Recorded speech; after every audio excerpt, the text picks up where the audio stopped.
les avez peut-être adorés, vous les avez peut-être détestés, mais aujourd'hui, nous allons mettre les pieds dans le plat. Certains de ces films ont fait carton au box-office, d'autres ont été encensés par la critique, et pourtant, beaucoup de fans restent déçus. Alors préparez-vous à revisiter vos classiques de l'horreur, et à découvrir ceux qui sont, selon nous, ne méritent pas toute l'attention qu'ils ont reçue. Alors prêts à trembler de déception ?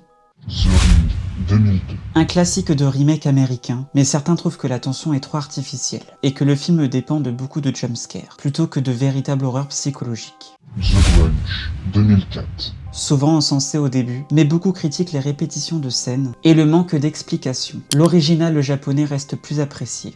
It 2017.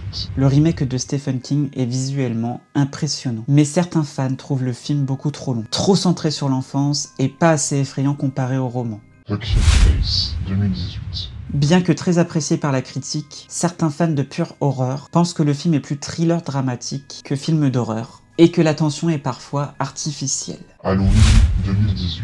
Réception mitigée. Beaucoup vantent le retour de Michael Myers, mais certains trouvent l'intrigue trop simpliste et prévisible, malgré le succès critique. The Conjuring 2013. Un succès colossal, mais certains fans estiment que le film ne fait que recycler les clichés de la maison hantée, avec beaucoup de jumpscares faciles. Insidious 2010. Encore une histoire efficace sur les esprits, mais certains ont trouvé que les suites ont rendu le concept confus, et que le premier film n'est pas aussi effrayant qu'on le dit. Paranormal Activity 2007. Innovant pour le found footage, mais surcoté aujourd'hui. La tension fonctionne, mais après plusieurs visions, le film est très minimaliste. The Nun 2018.